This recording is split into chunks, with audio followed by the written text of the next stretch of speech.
Bueno, ya estamos de regreso cuando ya son las 11:14 en este tercer bloque de nuestro programa. Hoy tenemos dos invitados para poder conversar de un tema que creemos todos que va a ser de gran interés para usted. Así que vamos a presentar como corresponde a nuestro querido amigo, él ya es amigo de la casa, estuvo con nosotros el año pasado, don Guillermo Cruces, que él es el presidente del Comité de Defensa del Patrimonio Ferroviario de San Bernardo y se encuentra también con el abogado Jorge Soto Medel. Así que bienvenido acá a nuestro programa Juntos se pasa mejor. Muchas gracias. Bueno, ustedes hoy día nos van a contar acerca del gimnasio ferroviario. Tenemos algunas novedades para que las personas en sus casas puedan entender ciertas situaciones y yo creo que qué mejor que usted, don Guillermo, sea quien nos cuente exactamente qué es lo que está pasando con el gimnasio. Perfecto, bueno, el gimnasio ferroviario es producto de la organización del Consejo Obrero Ferroviario de la Maestranza Central de Ferrocarriles de San Bernardo. El año 1937 se inicia la organización del Consejo Obrero Ferroviario que estaba compuesto por 7 dirigentes. Estos se dedicaban, digamos, a la acción gremial, a la acción cultural y social. Y como no teníamos sede social, entonces los trabajadores empezaron a juntar fondos para comprar un bien raíz. Y lo compraron en la calle Bulnes 654. ¿Ya? Con la ayuda de la Caja de Retiro de Ferrocarril del Estado, mediante un préstamo, se compró ese bien raíz y luego, digamos, empieza a hacer ahí la sede social, que principalmente, digamos, entre todas las oficinas cuenta con un gimnasio ferroviario. Entonces, se inaugura, digamos, el gimnasio ferroviario en 1947 y empieza entonces a funcionar como sede social. ¿Y qué ocurre, digamos, de que en ese momento... A mí me tocó en la época del 60 ser presidente y tesorero, en otra época, de los casi 2.000 trabajadores de la Maestranza Central de San Bernardo. O sea, usted fue parte de los inicios de todo esto. Prácticamente sí, porque a mí me tocó, digamos, financiar el gimnasio ferroviario, que no era fácil.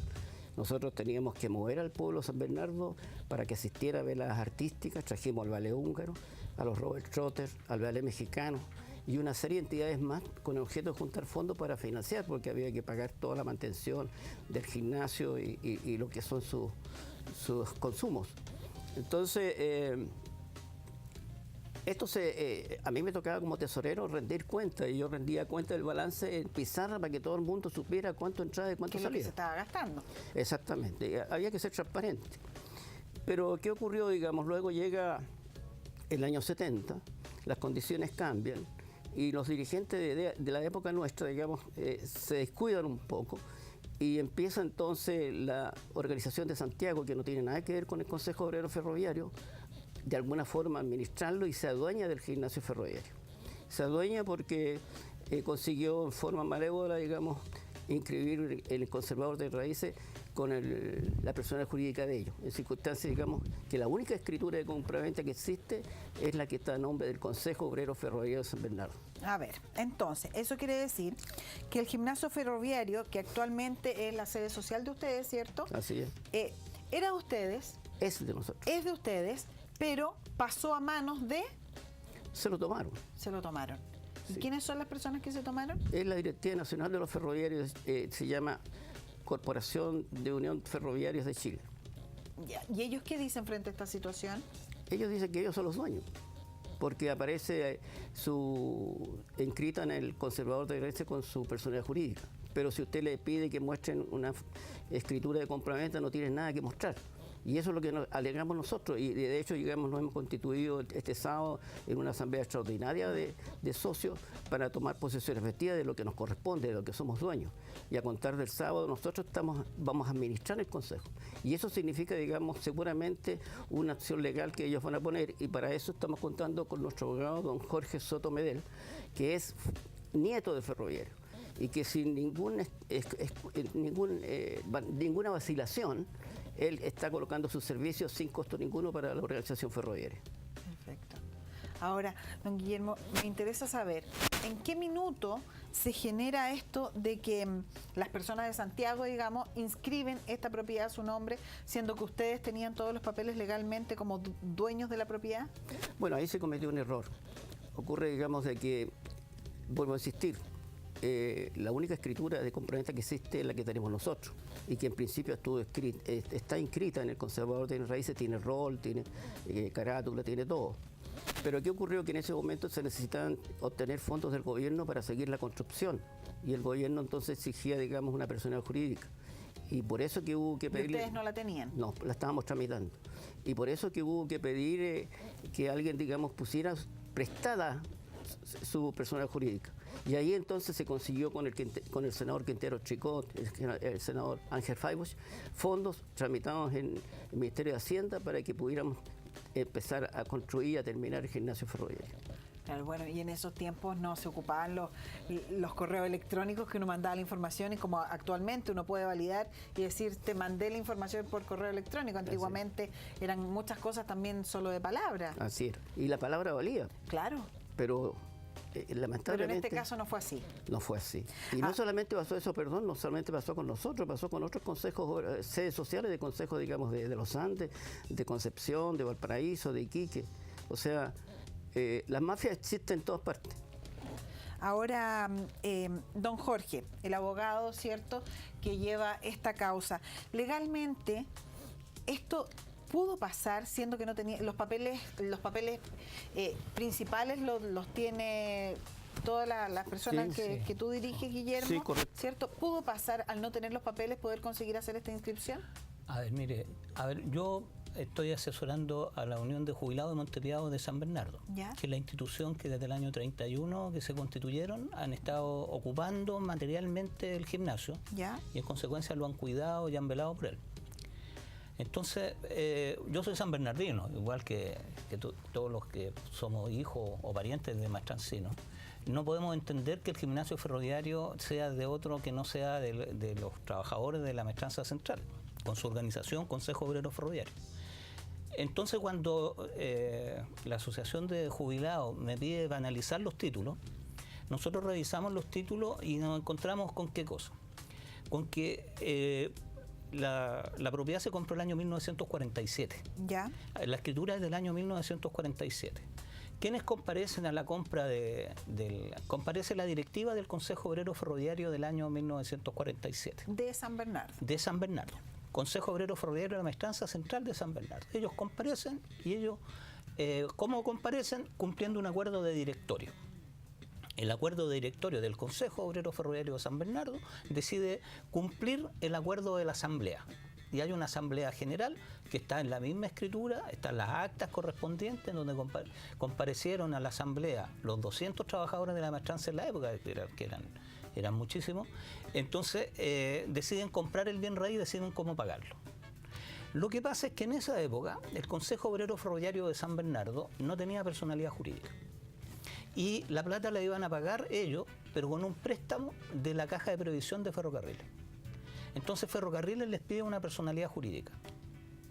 ¿Qué es lo que hacen los trabajadores de buena fe? Los 200 trabajadores que estaban... El directorio y la asamblea tenían que conseguir la plata para poder comprar el inmueble. El ferrocarril les prestaba la plata, no había ningún problema, pero tenía que comprar una persona jurídica. Ellos estaban constituidos, de hecho, ya desde el año 31, eso está acreditado. Desde el año 31 estaban constituidos, pero no podían comprar porque no tenían personalidad jurídica y hicieron un invento de buena fe. Hay que entender que en la época la gente funcionaba de buena fe y por supuesto, la Maestranza Central de San Bernardo, junto a muchos otros recintos ferroviarios a lo largo de todo el país, tenían una organización mayor, que era la Unión de Obreros Ferroviarios de Chile, que no tenía ninguna injerencia en la vida interna, pero sí para las reivindicaciones nacionales, como en Ferrocarriles, que tiene carácter nacional, o actuaban mancomunadamente en cuestiones gremiales y de ayuda mutua. Pero no tenía nada que ver con los bienes y eso se respetaba así.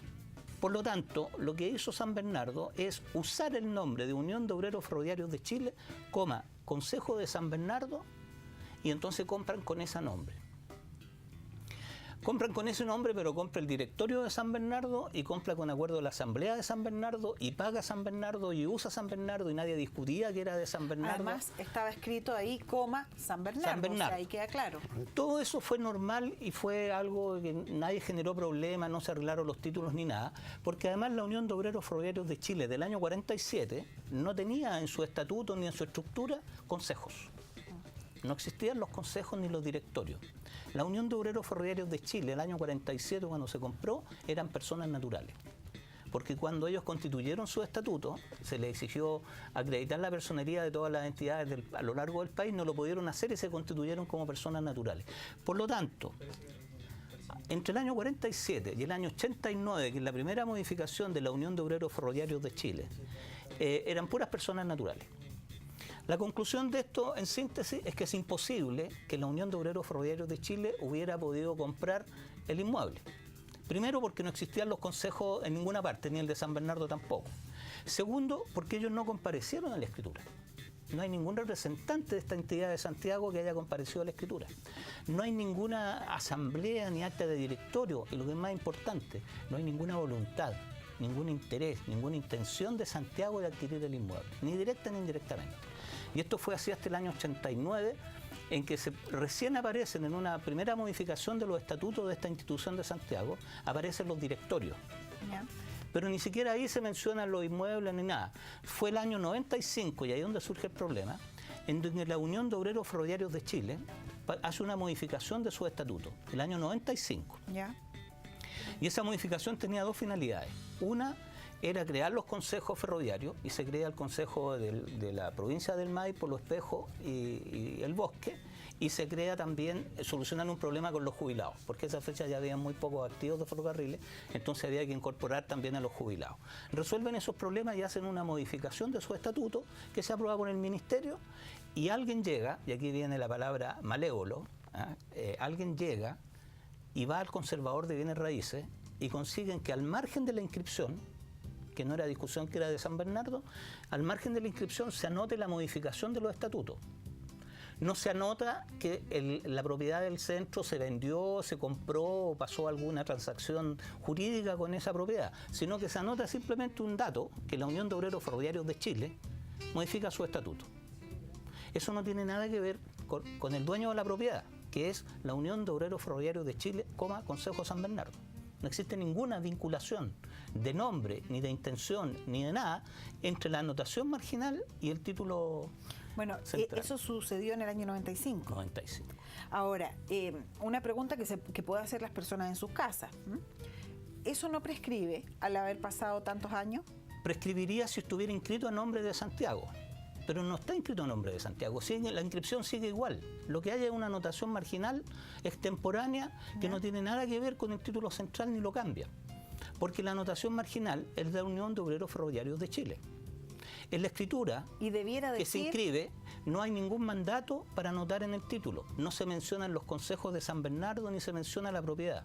¿Y ahí debiera decir San Bernardo? Debiera decir, la modificación de los estatutos, o sea, si quisiéramos hablar de algún tipo de prescripción, en la modificación de estatutos debería aludirse a la propiedad, debería aludirse al Consejo de San Bernardo, debería aludirse a algún tipo de relación entre la Unión de Obreros Ferroviarios de Chile, Consejo San Bernardo, con la Unión de Obreros Ferroviarios de Chile.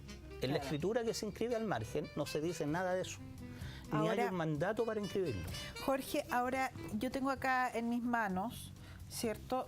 Esto que es la demanda que ustedes están presentando. ¿Qué es esto? ¿Esto es la escritura? Esto es una presentación que hicimos por mandato, insisto, de la Unión de Jubiladas y Montería de la Maestranza Central de San Bernardo, que han ocupado siempre el inmueble. ¿Cuál es el problema de ellos? Que esto es lo grave. Ellos reciben una carta en marzo del año pasado, en donde les dicen que no existen, que tienen 3 meses para irse y de que la propiedad está en venta. Y cada cierto tiempo llegan personajes que se supone que son de España y demás a hacer análisis arquitectónico y demás, y la venta les va a significar a ellos simplemente que quedan desalojados, o sea, se van de su casa. Ellos representan a todos los jubilados de la Maestranza Central. Frente a eso, para terminar la idea, mira, frente a eso, la reacción que nosotros tuvimos es decir, hacer el estudio y llegar a la siguiente conclusión. La propiedad es del Consejo Obrero Ferroviario de la Maestranza Central de San Bernardo, porque el año 64, esta entidad que no tenía personalidad jurídica, la adquirió. El año 1964. Y el año 1964 se pone en los estatutos del Consejo de San Bernardo, viene de la entidad Gimnasio Ferroviario, que era una cosa obvia. Entonces, hasta el año 95 nadie discutía San Bernardo era de San Bernardo, el gimnasio era de San Bernardo, era del consejo, se consiguieron préstamos para construir con diputados, con políticos, con organizaciones, todos nos juntamos ahí y fuimos a hacer gimnasia, y era de San Bernardo, nadie lo discutía ni los de Santiago tampoco. ¿Cuál es el problema siguiente que termina ya de entender este asunto? El problema siguiente es que en esa época, como no existía la maestranza central, el Consejo se quedó acéfalo, no tenía representante. Pero como habían sindicatos y como formaban parte de esta entidad en Santiago, y como los dirigentes eran los mismos aquí y allá porque San Bernardo era muy grande, entonces de algún modo la Unión de Obreros Ferroviarios de Chile empezó a ejercer labores administrativas, como pagar la luz, pagarle a la señora que cuida, hacer algún tipo de cuestiones no físicas, sino que administrativas. Y los jubilados, que no querían complicarse la vida y porque estaba todo en orden, ¿cierto?, aceptaron de algún modo esa situación. Hasta que llega esta cuestión que era de buena fe, todo funcionaba bien y que había un problema con el dominio, hasta que le amenazan con la venta. Y ahí surge la necesidad de presentar ese documento. ¿Esto se inicia el 2016, todas estas acciones legales? No, ahora recién. Esto tiene un mes que está presentado en el Ministerio de Justicia, y la estrategia para poner en orden los documentos, porque siempre ha sido de San Bernardo, la estrategia es pedir la disolución de la entidad, porque las corporaciones terminan de dos maneras: o porque hay sentencia que lo dice así, o porque hay una resolución del ministerio que las termina.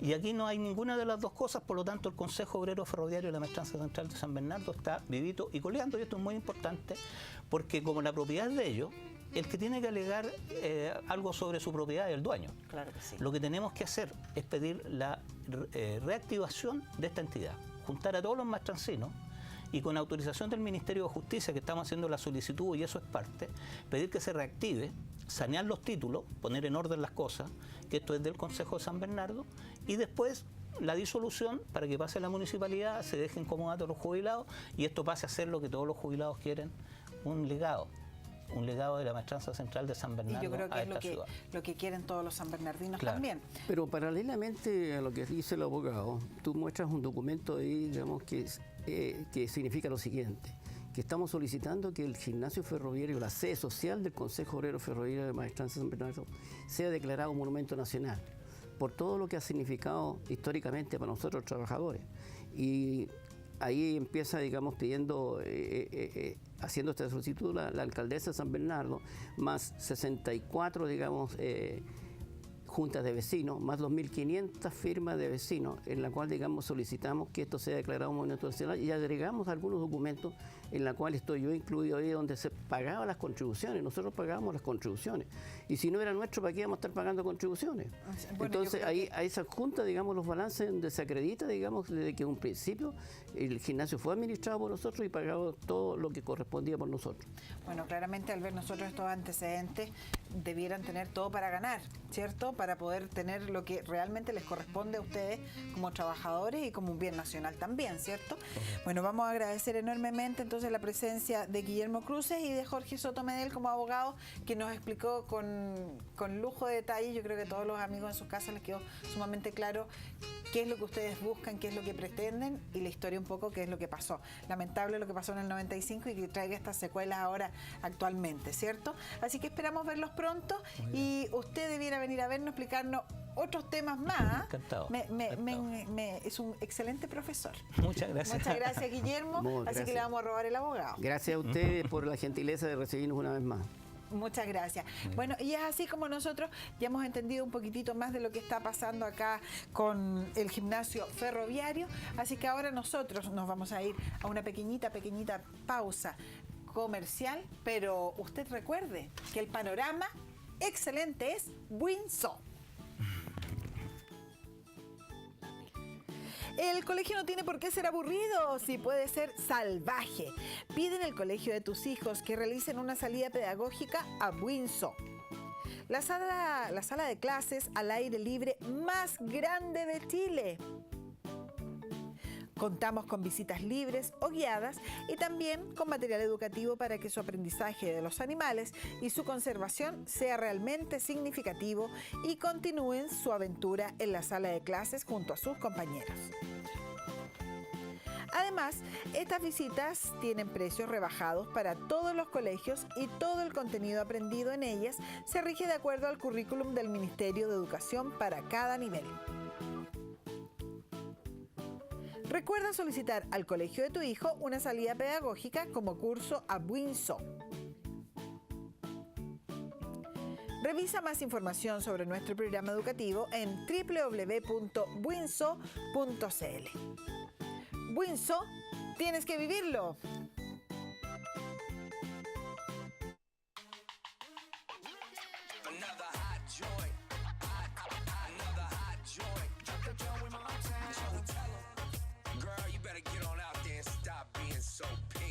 Le digo hola y ella me dice goodbye.